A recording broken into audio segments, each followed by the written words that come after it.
pagi, Assalamualaikum warahmatullahi wabarakatuh. Salam sejahtera bagi kita semua, Shalom.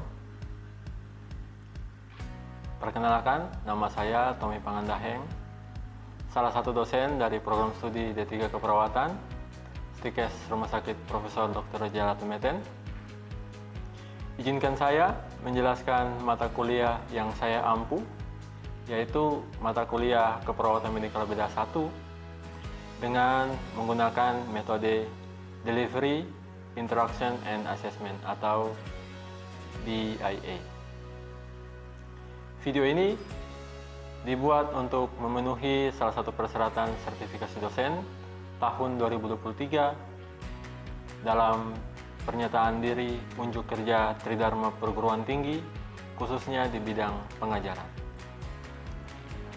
Saya akan menjelaskan deskripsi dan informasi umum dari mata kuliah Keperawatan Medikal Bedah 1. Mata kuliah Keperawatan Medikal Bedah 1 sebagai mata kuliah wajib bagi mahasiswa semester 3 pada program studi D3 Keperawatan, Stikes Rumah Sakit Profesor Dr. Jaya Tumeten. Mata kuliah ini memiliki bobot 2 SKS teori dan 1 SKS praktikum selama 1 semester dengan menggunakan bahasa Indonesia sebagai bahasa pengantar. Mata kuliah Keperawatan Medikal Bedah 1 ini bertujuan untuk memberikan bekal kepada mahasiswa dengan konsep penyakit serta keterampilan dalam melakukan asuhan keperawatan kepada pasien. Pada mata kuliah ini juga akan membahas tentang konsep dasar peran perawat medikal bedah dalam pencapaian Millennium Development Goals, pengkajian keperawatan, sampai dengan evaluasi pada pasien dengan berbagai kasus penyakit, baik itu penyakit tropis, penyakit endemis, maupun penyakit pada sistem pernapasan, sistem kardiovaskuler, sistem pencernaan, dan sistem persepsi sensorik. Capaian pembelajaran program studi atau CPL yang dibebankan pada mata kuliah ini, yang pertama adalah mampu melakukan asuhan keperawatan yang humanistik, holistik, etis, komprehensif pada kasus bedah. Mampu menyelesaikan pekerjaan berlingkup luas dan menganalisis data dengan beragam metode yang baik dan sesuai, yang belum maupun sudah baku. Menghormati klien untuk memilih dan menentukan sendiri asuhan keperawatan dan kesehatan yang diberikan, serta bertanggung jawab atas kerahasiaan dan keamanan informasi tertulis, verbal, dan elektronik yang diperoleh dalam kapasitas sesuai lingkup tanggung jawabnya. Menguasai teknik, prinsip, dan prosedur pelaksanaan asuhan atau praktek keperawatan yang dilakukan secara mandiri atau berkelompok pada bidang keilmuan keperawatan dasar maupun keperawatan medikal bedah. Yang terakhir, menguasai konsep dan teknik penegakan diagnosa asuhan keperawatan. Adapun CPMK atau capaian pembelajaran pada mata kuliah ini adalah mampu menguasai prinsip etika keperawatan, mampu melakukan prosedur keperawatan yang dilakukan secara mandiri atau berkelompok pada kasus bedah, diantaranya gangguan sistem pernapasan, sistem kardiovaskuler, dan persepsi sensorik. Mampu mendokumentasikan seluruh asuhan keperawatan yang telah diimplementasikan pada kasus bedah yang berasal dari gangguan pernapasan, pencernaan, kardiovaskuler, maupun persepsi sensorik. Referensi yang digunakan pada mata kuliah ini adalah bervariasi, mulai dari e-book, buku keperawatan medikal bedah, buku patofisiologi, dan masih banyak referensi yang saya gunakan dalam mengampu mata kuliah ini. Sistem perkuliahan pada mata kuliah ini adalah menggunakan keaktifan mahasiswa, pembelajaran kolaboratif, fokus group discussion, tugas kelompok, dan presentasi studi kasus. Proses pembelajaran mata kuliah keperawatan medikal bedah ini selama 16 minggu dan terbagi menjadi 7 minggu pertama sebelum ujian tengah semester atau UTS, minggu UTS, 7 minggu sebelum UAS, dan minggu UAS atau ujian akhir semester. Metode pembelajaran yang dipakai itu tergantung dari bahan kajian masing-masing. Yang disampaikan seperti menggunakan ceramah dan metode collaborative learning sebelum UTS, dan setelah minggu UAS saya berfokus pada diskusi kelompok dan studi kasus.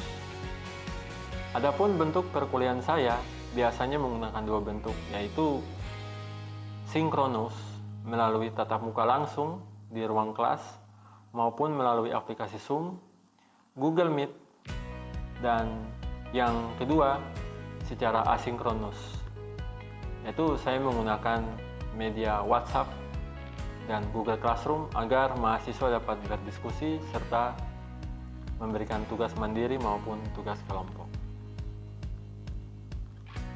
Proses evaluasi pada mata kuliah keperawatan medikal bedah 1 ini didapatkan dari kuis, diskusi kelompok, tugas individu, UTS, dan UAS. Kuis yang diberikan sebanyak 2 kali dan tugas terstruktur diberikan sebanyak 4 kali. Kemudian evaluasi penilaian diskusi kelompok, penilaiannya diambil dari keaktifan mahasiswa di dalam kelompok. Untuk UTS, saya menggunakan pilihan ganda, dan UAS, saya menggunakan hasil presentasi tugas kelompok dengan pembagian sebagai berikut.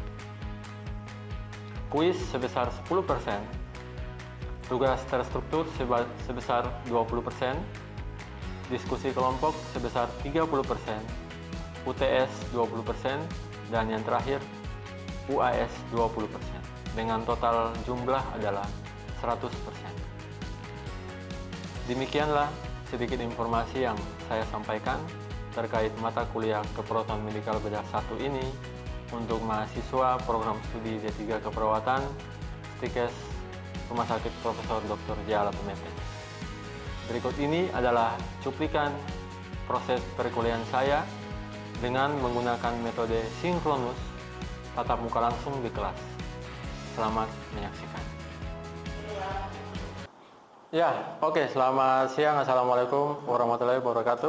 Waalaikumsalam warahmatullahi wabarakatuh. Salam sejahtera bagi kita semua. Shalom. Shalom. Ya, oke. Pada kesempatan sore hari ini, salah satu mata kuliah untuk keperawatan medikal bedah 1 pada semester 3 ya. Nah, ini adalah mata kuliah pertemuan ketiga kita yang akan membahas tentang penyakit tropis. Salah satunya yaitu penyakit tuberkulosis atau yang dikenal dengan TB paru ya. TB paru.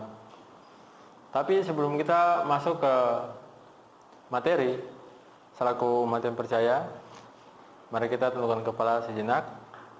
Semoga apa yang nanti kita pelajari dapat membawa manfaat bagi kita semua. Ya.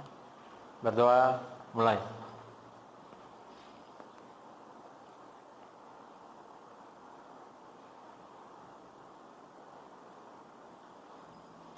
Ya, berdoa selesai. Nah, sebelum itu saya mau tanya dulu. Masih ingat tidak materi yang minggu kemarin?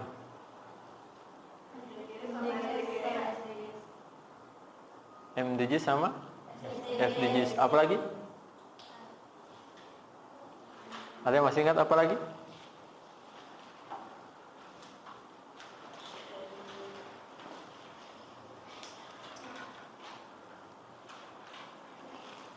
Ada yang masih ingat? Ya, selain MDGs sama SDGs, peran dan fungsi perawat. Jangan lupa. Ya. Oke, dalam waktu kita masuk ke materi berikut, pertemuan ketiga yaitu tuberkulosis. Ya. Apa itu tuberkulosis? Tuberkulosis adalah penyakit yang disebabkan oleh bakteri Mycobacterium tuberculosa kompleks. Ya.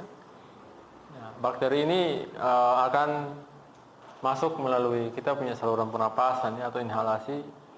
Pada gambar ini kita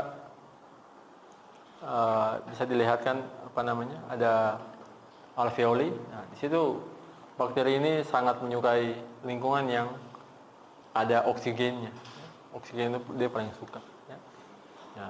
Oleh sebab itu kenapa bakteri ini biasa paling banyak dijumpai kasus TB ini pada TB paru. Ya. Selain itu ada TB-TB yang lain juga. Ya. TB usus, TB kelenjar maupun TB tulang. Karena TB usus dan TB kelenjar dan TB-TB yang lain itu karena dia sudah menyebar, ya. Sudah terjadi kerusakan parah di sini, kerusakan yang besar sehingga mikrobakterium ini dia masuk ke dalam darah, sehingga dia masuk di sirkulasi darah kita. Ya. Lanjut, etiologinya kira-kira apa ya? Etiologinya karena ini Mycobacterium tuberculosa atau bakteri tahan asam ya. Bakteri tahan asam dan yang berbentuk batang. Ya. Dia memanjang. Nah, ini dilihat dengan mikroskop. Jadi kita pakai mikroskop baru bisa kelihatan bakteri ini ya, berbentuk batang. Dan selaput ini dia tahan asam ya. Apabila kita memberikan ada satu campuran di mikroskop itu, sini dia akan dindingnya melindungi bakteri tersebut. Ya. Makanya ada yang bilang pengobatan TB itu lama, ya, karena bakterinya tahan asam. Oleh sebab itu bakterinya ini sangat tahan sekali. Apalagi kalau dalam jumlah banyak dia berkembang, ya itu harus butuh konsisten dari pasien untuk memperoleh pengobatan. Ya. Nah, yang tumbuh lambat dan sensitif terhadap panas dan sinar matahari atau sinar ultraviolet. Jadi bakteri ini akan mati ketika terpapar sinar matahari. Dalam beberapa menit itu bakteri tersebut akan mati. Ya, epidemiologi ya merupakan masalah kesehatan yang paling penting di dunia pada tahun 1992. Jadi sejak tahun ini WHO mencanangkan TBC atau TBC sebagai global emergency, sebagai darurat global, ya, darurat dunia. Insiden kasus TB secara global pada tahun 2009 adalah 9,4 juta. Dan jumlah kasus terbanyak itu ada di kawasan Asia Tenggara. Itu sebanyak 35%. 35% dari 9,4 juta. Besar loh. Afrika 30%, Pasifik Barat 20%. Sebanyak 11-13% kasus TBC adalah penderita HIV yang positif. Jadi kenapa HIV yang positif ini sebanyak dia meningkat atau sebanyak 11-13% karena orang yang mengidap HIV ini atau human immunodeficiency virus ini, dia punya sistem tubuh atau punya sistem imun menurun, sehingga daya tahan tubuh tidak ada. Ketika bakteri TBC ini masuk, ya tubuh tidak mampu untuk melawannya.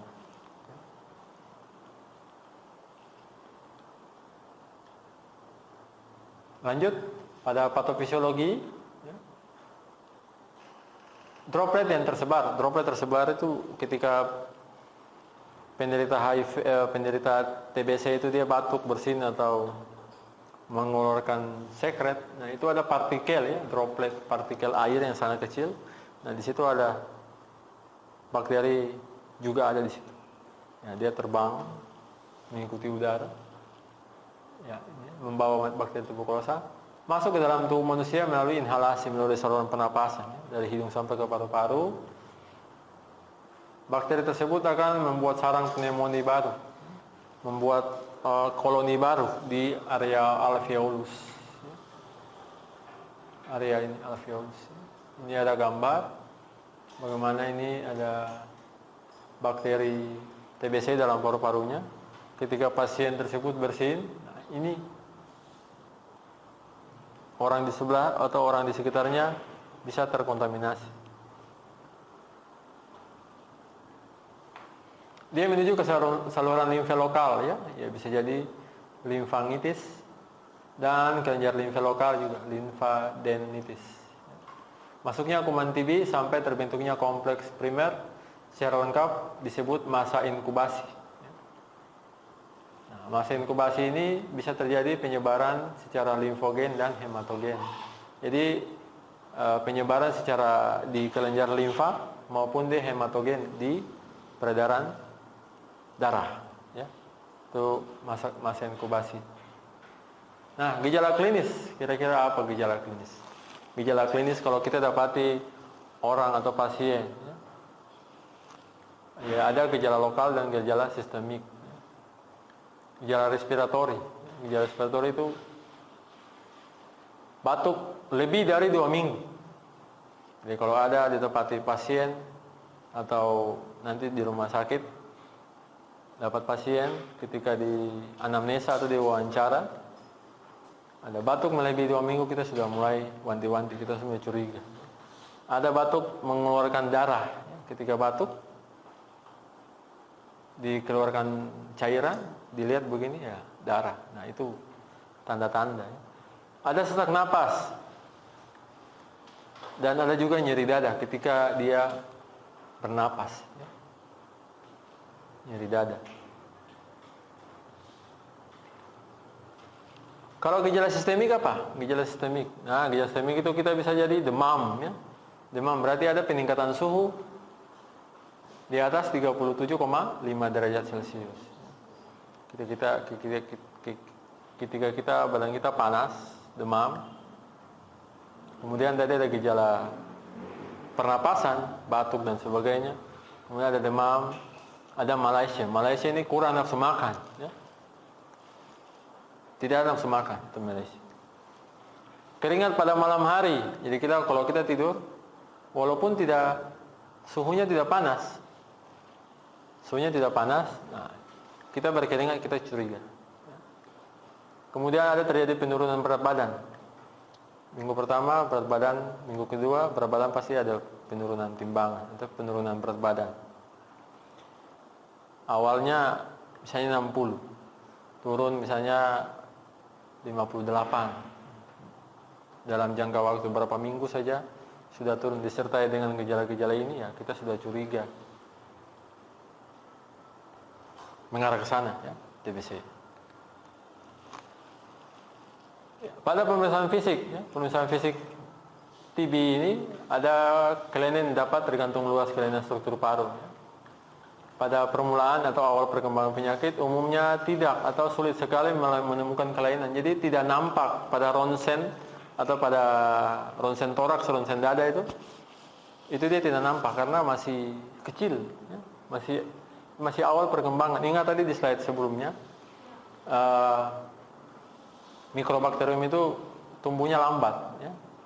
Lambat tumbuhnya, berkembang biaknya itu lambat. Jadi pada saat awal-awal perkembangan itu tidak sulit sekali kita menemukan kelainan pada saat ronsen. Pada pemeriksaan fisik dapat ditemukan antara lain suara napas bronkial, anforik, suara napas melemah, ronki basah, tanda-tanda ada penyirikan paru, ya. Dan pembesaran kelenjar getah bening, ya, KGB. Jadi kelenjar getah bening itu terletak pada di kita punya leher sini ada, ya. Kita punya aksila kita sini ada, ya. Itu ada pembesaran, kayak ada benjolan kecil gitu. Ronki basah, jadi pernapasan pasien itu kayak ada cairan di dalam, ya. Kayak kita pada saat kita minum air terus kita kumur-kumur, yang mirip bunyinya seperti itu ketika kita auskultasi pasien atau mendengarkan suara napas menggunakan stetoskop obat. Dan juga yang terakhir mata kuning, ya.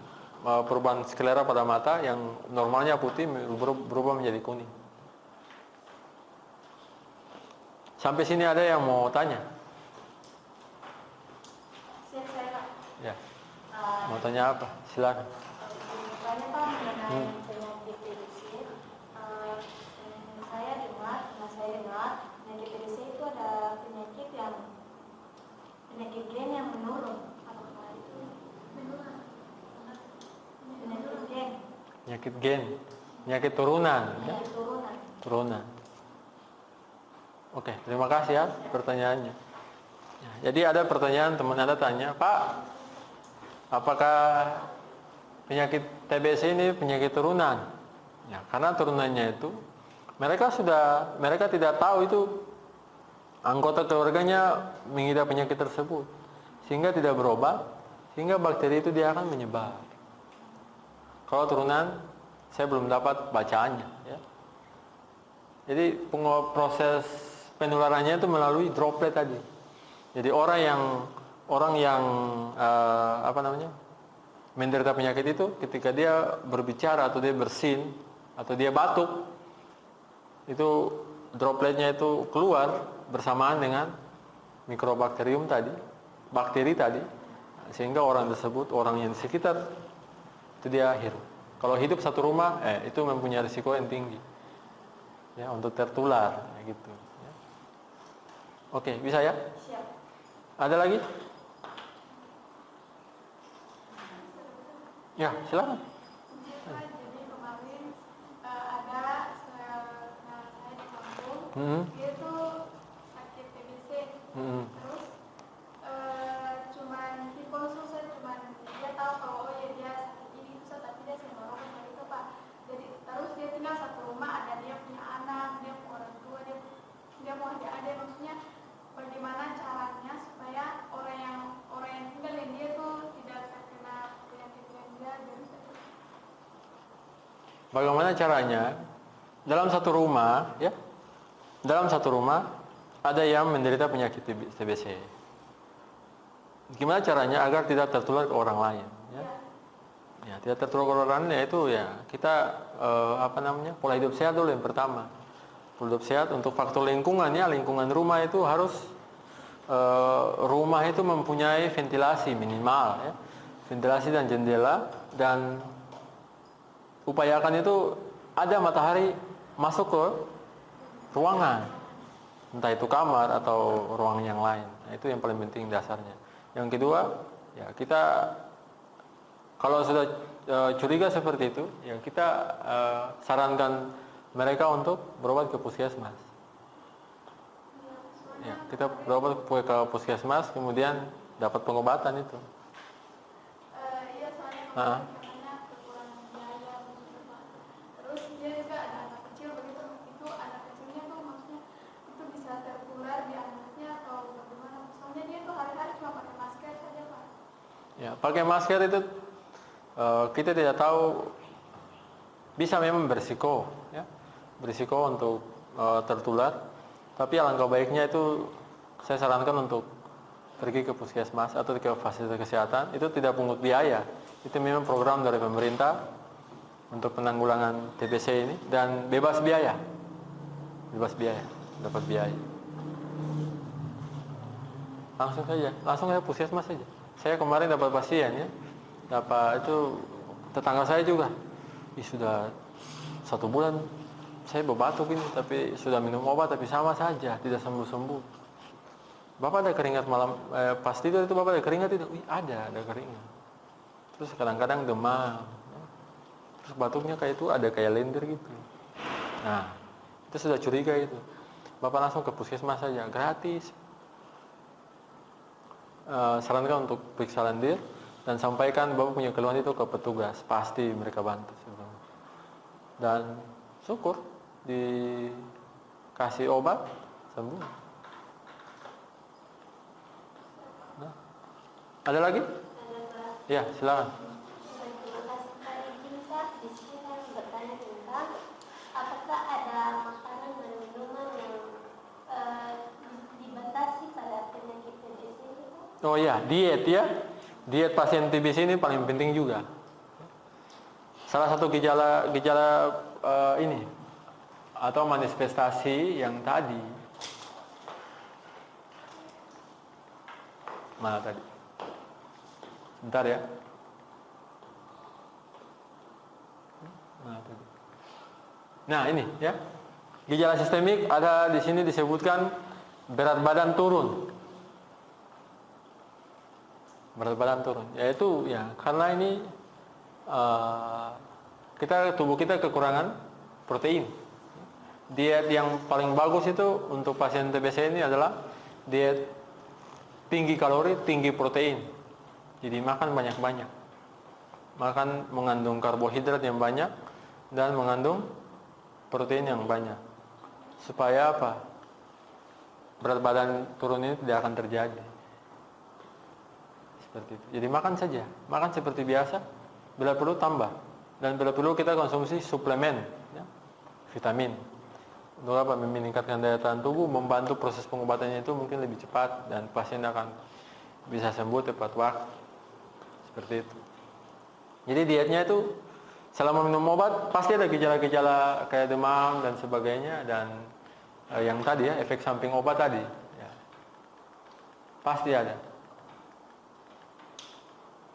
Kalau kita dibarengi dengan ini ya, dengan nafsu makan juga, ini merupakan efek samping. Tapi kita harus beradaptasi dengan efek samping ini. Kita diimbangi dengan diet yang tepat, nutrisi yang bagus, sehingga bisa TB ini bisa sembuh.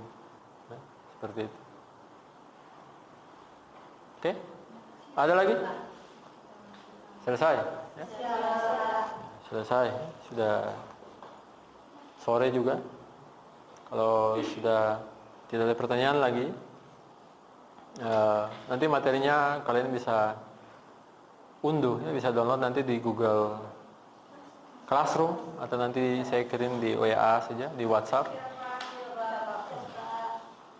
Kemudian untuk pertemuan minggu depan, kalian akan mempersiapkan materi atau baca-baca saja mengenai COVID-19.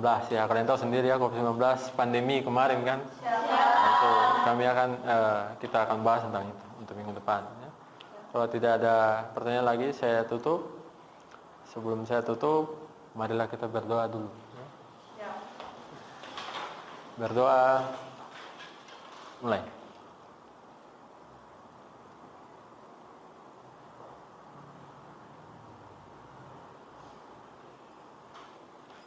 Oke, berdoa selesai. Sampai jumpa minggu depan. Tetap semangat, jaga kesehatan. Selamat sore, assalamualaikum warahmatullahi wabarakatuh. Salam sejahtera bagi kita semua. Shalom. Demikianlah cuplikan dan deskripsi singkat dari mata kuliah Keperawatan Medikal Beda 1 yang saya ampu. Semoga dapat bermanfaat bagi kita semua mengenai kinerja dalam bidang pengajaran, khususnya mata kuliah Keperawatan Medikal Bedah 1, program studi D3 Keperawatan, Stikes Rumah Sakit Profesor Dr. J. Alatumeten. Tak lupa, saya ucapkan banyak terima kasih kepada tim penilai dan panitia sertifikasi dosen SMART tahun 2023, terkhusus bagi Dirjen Ristek Dikti, dan juga saya mengucapkan banyak terima kasih kepada Stikes Rumah Sakit Profesor Dr. J. Alatumeten, rekan sejawat, rekan-rekan mahasiswa, dan saya mohon maaf kalau ada yang kurang berkenan. Terima kasih. Assalamualaikum warahmatullahi wabarakatuh. Salam sejahtera bagi kita semua. Shalom.